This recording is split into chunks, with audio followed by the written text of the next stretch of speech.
ago, we made a tryst with destiny. At the stroke of the midnight hour, when the whole world was sleeping, India will awake to life and freedom. These were the inspiring words of our Prime Minister, Pandit Jawaharlal Nehru, when an independent India was born. Respected judges and my dear friends, Om Namah Shivaya, and my humble pranams to each and every one of you. Back in 1947, we were at our grassroots after colonization depleted our resources. The situation that we are having right now, the fifth strongest economy in the world, was far-fetched. We were not even able to imagine that. But right now, when we think back, this is a major achievement. This is no small feat. And India is actually having the fastest growing economy in the world right now. And that's something that we should be proud of. But when you take pride in this, remember, this is the roadmap. We have to advance. We have got a lot more to do to achieve the Vikasit Bharat that we all dream of in 2047. So in order to do that, there are certain challenges that we have to mitigate. Because without mitigating challenges and acknowledging them, our vision is just an illusion. It's our responsibility to mitigate these challenges so that we can design an India that will be more innovative and more stronger in terms of economy to get to that top two that we dream of. The first challenge that we face is the per capita income, or the rich versus poor divide that we are facing. From Kashmir to Kanyakumari, it's varying like a lot. And the per capita income, we have to increase it on a scale that's uniform, as well as that puts it on that list of per capita incomes. Because right now, the per capita income is low. And that's something we have to work on. Another major issue is that we have the highest youth population. We all know about that. We also have one of the highest population in terms of female gender or women.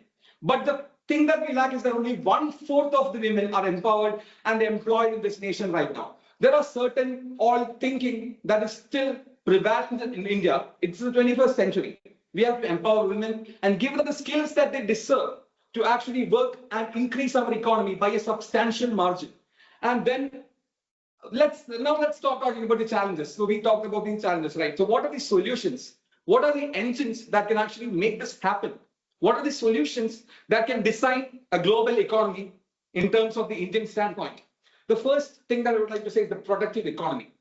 Right now, we are having a lesser margin of investments in manufacturing sector in comparison to defense. We have to actually increase the budget and increase the spending, which are the investments that we put on to small scale vendors and MSMEs so that we can actually increase our manufacturing.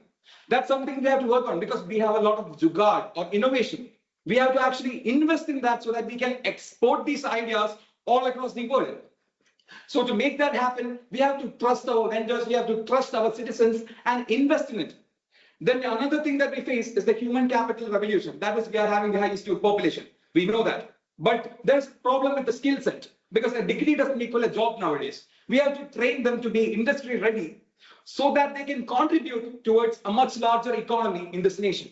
And then there's the global integration and diplomacy. So certain nations like United States, Russia, and China, they are known all over the world for their supremacy and control, or recently bombing other countries. But our nation is known from the Arctic to the Antarctic for their diplomacy. And that's something that we have to respect. And actually, it will help us in terms of economic standpoint because other countries respect us. They will be ready and willing to invest and receive the exports that we give to them. So that's something that will help us achieve this goal. Remember, India doesn't lack talent or doesn't lack any ability. India is having high potential. India is having the highest workforce and the youth population in the world. The resources and the skill set that we are having right now can actually put us onto that margin. So we have to ensure that as an Indian, we the people have to ensure that we will design towards a better economy so that in 2047, when we look back to 2026, we will be proud of ourselves for the work that we did to empower and increase and make a substantially strong economy in the world. Thank you. Jai Hind.